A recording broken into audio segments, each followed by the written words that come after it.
Hello မင်္ဂပါစေယူရိုတွေကိုဖိုးတူတာအနေလေးနဲ့လည်းဖြစ်ပေါ့နော်ရည်စရာလို့ဇက်လန်ဖြစ်ရမှန်ဇက်လန်လေးတစ်ပုတ်ပြောပြမယ်နော်ဖြစ်မှန်ပေါ့နော်ဟောဒီကြောင့်နေမှာအဲ့ဒါတော့ကြာပြီပေါ့နော်အဲ့ဖက်အဲ့ဒီသတင်းဖက်ခဲ့ရပြီးတော့ကြာပြီတကယ်ဖြစ်ရမှန်မှာကြာပြီဆိုတော့အဲ့ဒီသတင်းကိုပြန်ရှာလို့တွေ့တဲ့ခါကျရင်ထပ်ပြီးတင်ပြမယ်နော်အဲ့ဘာလေးဆိုတော့အဲ့ဒီကြောင့်နေမှာပေါ့နော်အဲ့ဒီလူတယောက်ကသူကထောင်နှစ်ရှည်ကြာပြီပေါ့နော်သူထောင်ကြတယ်ပေါ့ထောင်ချနေရပါတရက်ကျတော့ထောင်ကသူလွတ်တော့မေးဆိုပုံမှန်ဆိုလို့ရှိရင်ထောင်ကဘယ်နေ့ထွက်မလဲဆိုတော့ပဲအားလုံးရဲ့အမြင်မှာအဲ့လိုမျိုးနေမယ်လို့ထင်ကြမှာဟုတ်လားနောက်ပြီးတော့โอเคထောင်ထွက်ရမယ်နေ့ဆိုရင်လည်းအပျော်ဆုံးနေ့လို့ဖြစ်ရမှာဟုတ်လားအားလုံးရဲ့အမြင်ပေါ့နော်ဟိုထောင်ထဲရောက်ဖူးတဲ့လူပဲဖြစ်မရောက်ဖူးတဲ့လူပဲဖြစ်ဒီလိုပဲတွေးကြမှာဟုတ်လားဒါပေမဲ့မှားပါတယ်အဲ့ဒီလူတယောက်တော့ကတော့အဲ့ဒီထောင်သူကထောင်ထွက်တဲ့နေ့မှာပေါ့နော်သူကအပြင်ကိုခဏထွက်လာအပြင်ထွက်လာအပြင်လည်းရောက်လာနာရီပိုင်းတောင်သူမကြဘူးပေါ့နော်သူကအရန်မပြိုးဘူးပေါ့နော်ဘလုံးကမပြိုးတော့ဘာလို့သူကထောင်ထဲမှာနှစ်ရှည်လာမြအကြာကြီးနေခဲ့ရတဲ့ခါကျတော့လေအပြင်မှာသူမရှင်တန်တတ်တော့မနေထိုင်တတ်တော့အဲ့ဒါခါကျတော့သူစိတ်အရန်ညစ်လာစိတ်အရန်ရှုပ်လာပေါ့အဲ့ဒါဒီကနေမှအမှဟိုရေစကန်ပြန်သွားတယ်ပေါ့နော်သွားပြီးတော့မှသူ့ထောင်ထဲကိုပြန်ထည့်ပေးပါပြန်ပို့ပေးပါပေါ့နော်ထောင်ထဲကိုပြန်ပို့ပေးပါဆိုတဲ့ခါကျတော့အဲ့တော့ပြီးတော့ပြောမယ်ဆိုရင်ဘယ်လိုပြောမှာတရားဥပဒေတရားမျှတတဲ့တရားဥပဒေစိုးမိုးတဲ့နိုင်ငံဆိုတာဒါမျိုးပေါ့နော်တကယ်ဘယ်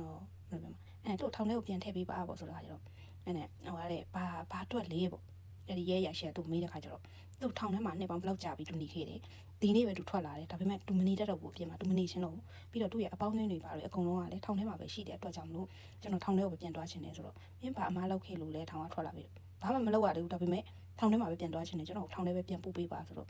ဒါမျိုးလုပ်လို့မရဘူးလေပေါ့နော်မင်းရဲ့ထောင်ထဲမှာနေတဲ့အချိန်ကကုန်ခဲ့ပြီမင်းရဲ့အပြစ်တွေကကြေသွားပြီအဲ့တော့မင်းလွတ်လပ်အပြင်မှာနေလို့ရပြီဆိုတော့မဟုတ်ဘူးသူကထောင်ထဲမှာနေတာပိုကြိုက်တယ်အဲ့လိုမျိုးပေါ့နော်သူကတောင်းဆိုတယ်ဟောလည်းမရဘူးလေနော်ဘာလို့ဆိုတော့ဟိုတရားဥပဒေအရသူ့မှာအပြစ်မှမရှိတော့ဘယ်လိုတော့ပြီးတော့ဖန်ချုပ်မလဲနော်ဆိုတော့ကကျတော့အဲ့နဲ့သူတောင်းဆိုနဲ့စကားတယောက်နဲ့တယောက်အဲ့လိုမျိုးကစကားပြဿနာဖြစ်လာပေါ့နော်စကားများကြရောအမှသူကစိတ်မရှိတော့ပေါ့နော်အဲ့တော့တခြားအရာရှိတွေကိုလည်းလမ်းပြီးတော့မှပေါ့ပြောပေးပေါ့ပါညာပြောခါကြတော့မရဘူးအဲ့ဒီရဲ့အရာရှိပြောပေါ့နော်ကျေးဇူးပြုရဲ့အပြင်သွားလိုက်ပါတော့အဲ့လိုမှမဟုတ်ရင်လုံချုံရေးတွေနဲ့ခေါ်ပြီးတော့မှဆွဲထုတ်ရလိမ့်မယ်နော်ပေါ့အဲ့တိုင်းပြောပေါ့သူဖမ်းချုပ်ခိုင်းတာလုံချုံရေးနဲ့ခေါ်ပြီးဆွဲထုတ်ရလိမ့်မယ်နော်ပေါ့ငါ့ကိုထောင်ထဲတွင်းမှာလားမတွင်းဘူးလားပေါ့လို့လည်းပြောပေါ့နော်အေးမတွင်းဘူးလားတွင်းမလားတခုပဲဖြေပေါ့ဆိုတော့ဟောလည်းပြောဒါမျိုးလုပ်လို့မရဘူးမတွင်းဘူးကွာအတိုင်းပြောတယ်ပေါ့နော်ရဲရှက်ပြန်ပြေးတဲ့ခါအဲ့ချိန်မှာအေးမတွင်းချင်အောင်ဟာဆိုတော့မှအဲ့ဒီရဲရှက်သူကလည်းထုခွဲပြစ်တယ်တဲ့ခေါင်းကိုအနားမှာရှိတဲ့ဟာနဲ့ကောက်ပြီးတော့မှထုခွဲပလိုက်တဲ့အမှတခါတော့သူကလည်းထောင်ထဲပြန်ရောက်သွားပါလေရောတဲ့နော်ဇလန်းလေးရတာပါပဲစင်ဇလန်းလေးဆိုပေမဲ့တကယ်ဖြည့်အမှန်နော်ဒါကလေတကယ်ဖြည့်အမှန်အဲ့ဒီတည်င်းကဖတ်ထားတာကြာပြီဆိုတော့နည်းပြန်ရှာတွေ့တဲ့ချိန်ကျရင်အဲ့ဒီတည်င်းရဲ့ဥစ္စာကိုတင်ပြပေးမယ်โอเคဒါနဲ့ပတ်သက်ပြီးတော့မှာပေါ့နော်ဟိုလူခွင့်ရေးရှိတဲ့ဒီမိုကရေစီနိုင်ငံတွေလူခွင့်ရေးရှိတဲ့နိုင်ငံတွေဆိုတာဘယ်လိုမျိုးလဲဆိုတာကိုလေဘုဟုတ္တအနေနဲ့ခဏလေးအကျဟိုတပုတ်ပြောပြီးတော့မှတင်ပေးမယ် profile ရှေ့တော့မှာဆိုလို့နော်အဲ့ဘာလဲဆိုတော့အခုလက်ရှိတော်လည်းရဖြစ်နေတဲ့အချိန်မှာကျတို့မြန်မာနိုင်ငံသားတွေတော်တော်များများကတချို့ပြည်သူပြည်သားရောမသိလိုက်မသိပါတာပဲဒီတိုင်းပဲဟို normal life ပဲနေကြတယ်ပေါ့နော်နိုင်ငံရေးကိုစိတ်လည်းမဝင်စားတယ်လို့အလေးလည်းမထားကြတဲ့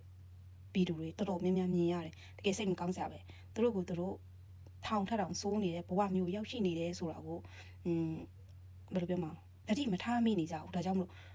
လို့လူတူလူနေရတယ်ဆိုတာဘယ်လိုမျိုးလဲဆိုတာကိုလေပြန်ရှင်ပြီးတော့မှလေကိုယ်နိုင်ငံရေးအထဲမှာလေအလေးအနက်ထားပြီးတော့မှစိတ်ဝင်စားနဲ့အတူတူပါဝင်တွန်းလှန်ဖို့အတွက်တွန်းလှန်စေချင်လို့နော်အဲ့တော့သူများနိုင်ငံတွေလိုတိုးတက်စေချင်လို့အဲ့လိုမျိုးပြောပြမယ်ခဏနေကြရင်